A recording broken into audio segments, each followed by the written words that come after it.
Ya, shalom bagi kita semuanya. Sebelum kita mendengarkan khotbah, terlebih dahulu kita berdoa. Bersyukur kami Tuhan buat segala berkat dan penyertaan yang ada dalam setiap kehidupan kami. Bapakku yang baik, sebentar kami akan mendengarkan sebagian dari firman-Mu. Berkatilah kami yang mendengarkan Bapakku yang baik, sehingga kami dapat mengaplikasikan dan mempraktikkan firman-Mu di dalam kehidupan kami sehari-hari. Di dalam nama anak Tuhan Yesus Kristus, kami berdoa kepada-Mu. Haleluya. Amin. Ya, saudara-saudara yang terkasih, hari ini kita akan mendengarkan sebagian dari firman Tuhan. Dan ketika nanti kita mendengarkan firman Tuhan ini,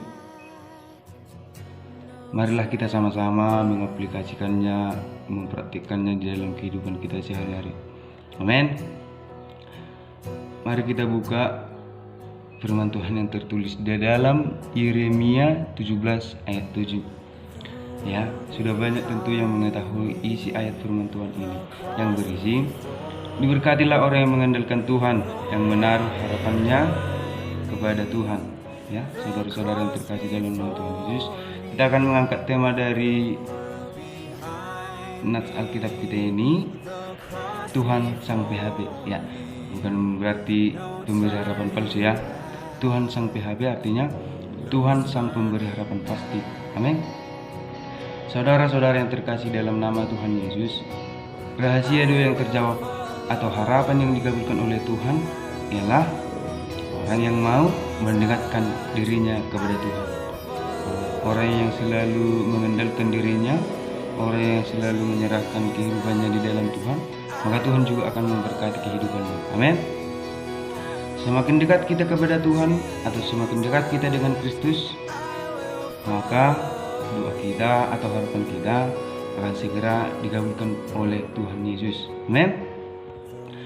Ada beberapa poin yang saya angkat dari tema kita hari ini. Yang pertama, bergantung penuhlah kepada Tuhan. Mari kita baca Mazmur 25 ayat 12 yang berkata, siapakah orang yang takut akan Tuhan? Kepadanya Tuhan menunjukkan jalan yang harus dipilihnya. Ya, saudara-saudara yang terkasih dalam nama Tuhan Yesus, siapa yang takut akan Tuhan, kepadanya akan siapa yang takut akan Tuhan, kepadanya akan ditunjukkan jalan yang harus dipilihnya. Saudara-saudaraku yang terkasih dalam nama Tuhan Yesus, hendaknya lah kita selalu mengandalkan Tuhan di dalam kehidupan kita, dan jangan pernah mengandalkan manusia yang ada di dalam dunia ini. Dunia ini tak pernah sesuai dengan harapan kita. Yang mengandalkan kekuatannya sendiri, yang hatinya menjauh daripada Tuhan, itulah nanti ya, mungkin dia akan tidak diberkati Tuhan, mungkin dia akan jauh daripada Tuhan. Tetapi kita sebagai umat Tuhan yang ada di tempat ini, kita sebagai anak-anak Tuhan yang ada di tempat ini ya, dan percaya kepadanya, tahu jalan yang mana harus dipilihnya dan kepada siapa dia harus percaya. Ya tentulah kita sudah tahu kepada siapa kita harus percaya, yaitu kepada Tuhan kita Yesus Kristus. Karena pemberi harapan yang pasti dan yang bisa mengabulkan doa-doa kita yang kita panjatkan, yang mampu menjawabnya hanyalah Tuhan Yesus. Amin. Maka saudara-saudara diberkati oleh Tuhan Yesus, katakan amin di dalam hatimu, maka Tuhan akan memberkati hidupmu. Amin. Dan poin yang kedua, mari kita baca di dalam poin yang kedua saya bacakan dulu. Memiliki keberanian untuk mempercayakan hidup kepada Tuhan, yang tertulis di dalam Kolose 2 ayat 6. Ya, mari saudara-saudara membacakannya. Ya, sebagai orang yang percaya, milikilah keberanian mempercayakan hidup sepenuhnya kepada Tuhan. Ya, inilah yang disebut mengandalkan Tuhan. Jadi saudara-saudara yang terkasih dalam nama Tuhan Yesus, mengandalkan Tuhan itu harus disertai dengan iman, perbuatan, yaitu penyerahan diri kepada Tuhan. Ada dampak yang sangat luar biasa ketika kita bisa mengandalkan Tuhan dan menaruh harapan kita kepada Tuhan, yang itu diberkati secara melimpah dan tinggal tenang di dalam Tuhan. Amin. Dan poin yang ketiga ataupun yang terakhir, saudara-saudara yang terkasih dalam nama Tuhan Yesus, ada dampak buruk ketika mengandalkan diri manusia. Mari kita baca di Amsal 11 ayat 28. Ya, Amsal 11 ayat 28.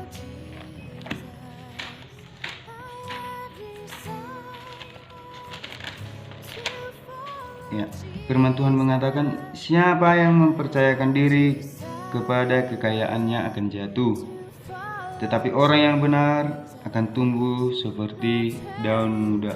Saudara-saudara yang terkasih dalam nama Tuhan Yesus, di dalam kehidupan kita sering ada orang yang mengandalkan orang kaya di dalam kehidupan kita. Ya, tentulah di saat ia ada pencobaan, contohnya ketika baru terjadi kecelakaan, bukan dia langsung berdoa kepada Tuhan meminta pertolongan atau memohon pengharapan di dalam Tuhan, maka yang dilakukan manusia berbalik, yaitu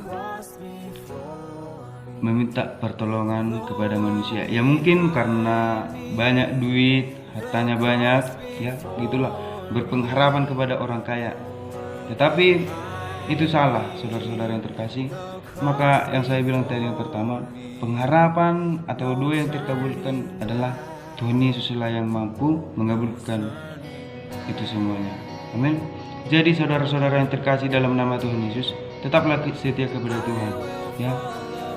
Dan tetaplah berpengharapan kepada Tuhan. Jangan pernah berpaling daripada Tuhan. Amin. Pengharapan yang pasti hanyalah Tuhan Yesus.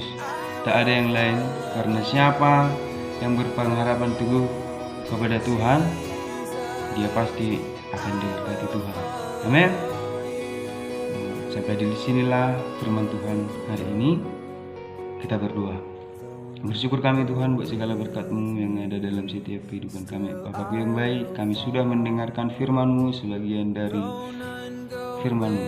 Bapa yang baik, berkatilah kami supaya kami bisa mengaplikasikan dan mempraktikkan firman-Mu di dalam kehidupan kami, sehingga kami dapat mengasihi Tuhan, sehingga kami dapat berpengharapan kepada Tuhan. Di dalam nama anak Tuhan Yesus Kristus kami telah berdoa. Haleluya.